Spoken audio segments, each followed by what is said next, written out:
உங்கள் நேரம் மிகவும் குறைவானது. எனவே மற்றவர்களின் வாழ்க்கையை வாழ்ந்து அதை வீணாக்காதீர்கள். பிறரின் சிந்தனைகளின் விளைவுகளால் உருவாகும் கோட்பாடுகளால் நீங்கள் சிக்கிக் கொள்ள வேண்டாம்.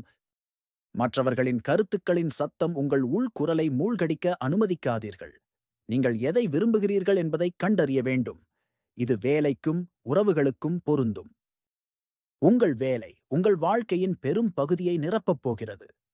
உண்மையான திருப்தியை அடைய ஒரே வழி நீங்கள் சிறந்த வேலை என்று நம்புவதைச் செய்வதுதான். சிறந்த வேலையைச் செய்ய ஒரே வழி நீங்கள் செய்வதை நேசிப்பதுதான். நீங்கள் இன்னும் அதை கண்டுபிடிக்கவில்லை என்றால் தொடர்ந்து தேடுங்கள். சமரசம் செய்து கொள்ளாதீர்கள். உங்கள் இதயத்தையும் உள்ளுணர்வையும் பின்பற்ற தைரியம் கொள்ளுங்கள். நீங்கள் உண்மையாக என்னவாக ஆக விரும்புகிறீர்கள் என்பதை அவை ஏற்கனவே அறிந்திருக்கின்றன. உங்கள் வாழ்க்கையில் ஏற்ற தாழ்வுகள் இருக்கும். பெரும்பாலான மக்கள் எளிதில் தங்களை கைவிட்டு விடுகிறார்கள். மனித ஆவி எவ்வளவு சக்தி வாய்ந்தது தெரியுமா? மனித ஆவியை அழிப்பது கடினம். ஆரோக்கியமாக இருக்கும்போதும், பில்கள் செலுத்தப்படும் போதும், மகிழ்ச்சியான உறவுகள் இருக்கும்போதும் யார் வேண்டுமானாலும் நன்றாக உணரலாம். அப்போது யார் வேண்டுமானாலும் நேர்மறையாக இருக்க முடியும். அப்போது யார் வேண்டுமானாலும் ஒரு பெரிய பார்வையை வைத்திருக்க முடியும். அத்தகைய சூழ்நிலைகளில் யார் வேண்டுமானாலும் நம்பிக்கை வைத்திருக்க முடியும். மன ரீதியாகவும், உணர்ச்சி ரீதியாகவும், ஆன்மீக ரீதியாகவும் வளர்ச்சி பெறுவதற்கான சவால் நீங்கள் கீழே தள்ளப்படும்போதுதான் வருகிறது. செயல்பட தைரியம் தேவை.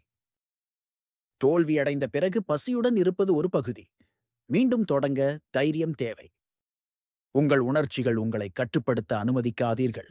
நாம் உணர்ச்சி வசப்படுபவர்கள். ஆனால் உங்கள் உணர்ச்சிகளை ஒழுங்குபடுத்தத் தொடங்க வேண்டும். நீங்கள் உங்கள் உணர்ச்சிகளை ஒழுங்குபடுத்தி கட்டுப்படுத்தவில்லை என்றால் அவை உங்களை பயன்படுத்தும். நீங்கள் அதை விரும்புகிறீர்கள். அதை அடைய நீங்கள் முழு முயற்சி செய்வீர்கள். மாற்றம் செய்ய நீங்கள் விரும்பும்போது அது எளிதாக இருக்காது. அது எளிதானது அல்ல. உண்மையில் அது எளிதாக இருந்தால் எல்லோரும் அதை செய்திருப்பார்கள். ஆனால் நீங்கள் தீவிரமாக இருந்தால் நீங்கள் முழு முயற்சி செய்வீர்கள். நான் இதை என்னை வீழ்த்த விடமாட்டேன், நான் இதை என்னை அழிக்க விடமாட்டேன் என்று நீங்கள் கட்டுப்படுத்த வேண்டும். நான் இதன் காரணமாக வலிமையாகவும் சிறப்பாகவும் மாறுவேன் என்று நீங்கள் அறிவிக்க வேண்டும். நீங்கள் எதற்காக நிற்கிறீர்கள் என்பதை நீங்கள் அறிவிக்க வேண்டும். உங்கள் கனவுகளுக்காக நீங்கள் நிற்கிறீர்கள். மன அமைதிக்காக நீங்கள் நிற்கிறீர்கள். ஆரோக்கியத்திற்காக நீங்கள் நிற்கிறீர்கள். உங்கள் வாழ்க்கைக்கு முழு பொறுப்பையும் ஏற்றுக்கொள்ளுங்கள். நீங்கள் இருக்கும் நிலையை ஏற்றுக்கொள்ளுங்கள். நீங்கள் எங்கு செல்ல விரும்புகிறீர்களோ அங்கு உங்களை அழைத்துச் செல்லும் பொறுப்பை ஏற்றுக்கொள்ளுங்கள். ஒவ்வொரு நாளையும் உங்கள் கடைசி நாள் போல வாழப்போகிறேன் என்று நீங்கள் தீர்மானிக்கலாம். உங்கள் வாழ்க்கையை ஆர்வத்துடன் வாழுங்கள். ஒரு உந்துதலுடன் வாழுங்கள். உங்களை நீங்களே தள்ளிக்கொள்ளப் போகிறீர்கள் என்று தீர்மானிக்கவும். உங்கள் வாழ்க்கையின் கடைசி அத்தியாயம் இன்னும் எழுதப்படவில்லை. நேற்று என்ன நடந்தது என்பது முக்கியமல்ல. உங்களுக்கு என்ன நடக்கிறது என்பது முக்கியமல்ல. முக்கியமானது என்னவென்றால் நீங்கள் அதை பற்றி என்ன செய்யப் போகிறீர்கள் என்பதுதான். இந்த ஆண்டு இந்த இலக்கை நான் நிஜமாக்குவேன். நான் அதை பற்றி இனி பேச மாட்டேன். என்னால் முடியும். என்னால் முடியும். என்னால் முடியும். பெரும்பாலான மக்கள் எளிதில் தங்களை கைவிட்டு விடுகிறார்கள். மனித ஆவி எவ்வளவு சக்தி வாய்ந்தது தெரியுமா? மனித ஆவியை அழிப்பது கடினம். ஆரோக்கியமாக இருக்கும்போதும், பில்கள் செலுத்தப்படும் போதும், மகிழ்ச்சியான உறவுகள் இருக்கும்போதும் யார் வேண்டுமானாலும் நன்றாக உணரலாம்.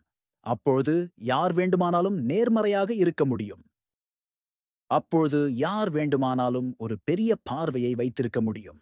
அத்தகைய சூழ்நிலைகளில் யார் வேண்டுமானாலும் நம்பிக்கை வைத்திருக்க முடியும். மன ரீதியாகவும், உணர்ச்சி ரீதியாகவும், ஆன்மீக ரீதியாகவும் வளர்ச்சி பெறுவதற்கான சவால் நீங்கள் கீழே தள்ளப்படும் போதுதான் வருகிறது. செயல்பட தைரியம் தேவை. தோல்வியடைந்த பிறகு பசியுடன் இருப்பது ஒரு பகுதி.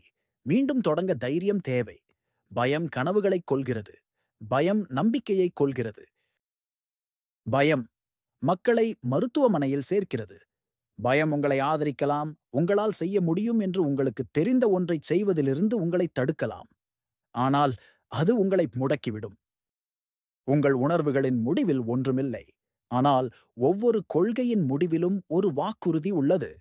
உங்கள் சிறிய உணர்வுகளுக்கு பின்னால், உங்கள் சிறிய உணர்வுகளின் முடிவில் முற்றிலும் ஒன்றுமில்லை. ஆனால் ஒவ்வொரு கொள்கையின் பின்னும் ஒரு வாக்குறுதி உள்ளது. உங்கள் வாழ்க்கையில் சிலர், நீங்கள் இப்போது உங்கள் இலக்கை அடையாததற்கு காரணம், நீங்கள் உங்கள் உணர்வுகளைப் பற்றியே இருக்கிறீர்கள். நீங்கள் உங்கள் உணர்வுகளிலே இருக்கிறீர்கள். உங்களுக்கு எழுந்திருக்கத் தோன்றவில்லை. அப்படியானால் யாருக்குத் தோன்றும்? ஒவ்வொரு நாளும் உங்கள் கனவுகளுக்கு நீங்கள் இல்லை என்று சொல்லும்போது, உங்கள் கனவுகளை 6 மாதங்கள் அல்லது 1 வருடம் பின்னுக்குத் தள்ளலாம். அந்த ஒரு நாள், நீங்கள் எழுந்திருக்காத அந்த ஒரு நாள், உங்கள் விஷயங்களை எவ்வளவு காலம் பின்னுக்குத் தள்ளியிருக்கும் என்று எனக்குத் தெரியவில்லை. உங்கள் வாழ்க்கையின் கடைசி அத்தியாயம் இன்னும் எழுதப்படவில்லை. நேற்று என்ன நடந்தது என்பது முக்கியமல்ல. உங்களுக்கு என்ன நடக்கிறது என்பது முக்கியமல்ல. முக்கியமானது என்னவென்றால், நீங்கள் அதைப் பற்றி என்ன செய்யப் போகிறீர்கள் என்பதுதான். இந்த ஆண்டு இந்த இலக்கை நான் நிஜமாக்குவேன். நான் அதைப் பற்றி இனி பேச மாட்டேன். என்னால் முடியும், என்னால் முடியும், என்னால் முடியும். உங்கள் வாழ்க்கையை நீங்களே வாழுங்கள்.